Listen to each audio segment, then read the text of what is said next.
ভাবো তো, আইপিএলের সবচেয়ে সফল টিমগুলির মধ্যে একটা টিম হঠাৎ করে যদি 2 বছরের জন্য ব্যান হয়ে যায়। হ্যাঁ, আমরা কথা বলছি চেন্নাই সুপার কিংসের। কিন্তু কেন, কি এমন করেছিল এই সিএসকে? চলো আজকে পুরো সত্যিটা জানি। আজকের ভিডিওতে আমরা জানবো আইপিএল এর সবচেয়ে বড় কন্ট্রোভার্সি, সিএসকের ব্যান স্টোরি। ভিডিওটি শেষ পর্যন্ত দেখো, কারণ শেষে একটা শকিং ফ্যাক্ট আছে। ঘটনাটা শুরু হয় 2013 সালে। আইপিএল তখন পিক পপুলারিটিতে। ঠিক তখনই সামনে আসে একটা বড় স্ক্যান্ডাল, স্পট ফিক্সিং। এই কেসে ইনভেস্টিগেশন শুরু করে board of control for cricket in India বা বিসিসিআই। এখানে আসে বড় টুইস্ট। সিএসকের সঙ্গে যুক্ত এক বড় নাম, গুরুনাথ মেয়াপ্পান।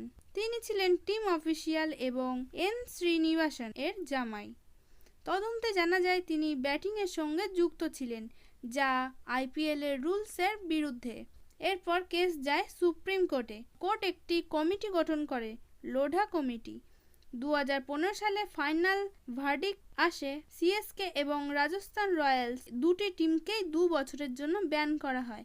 মানে 2016 এবং 17 এই দুটো টিম আইপিএলে তারা খেলতে পারেনি। ফ্যান্সদের জন্য এটা ছিল একটা বড় শক, কারণ সিএসকে তখন অলরেডি 2বার চ্যাম্পিয়ন। এমএস ধোনির মতো লেজেন্ড প্লেয়ারদের অন্য টিমে খেলতে হয়েছিল। কিন্তু গল্প এখানেই শেষ নয়। 2018 সালে সিএসকে আবার কামব্যাক করে, আর কামব্যাক করেই ট্রফি জিতে নেয়।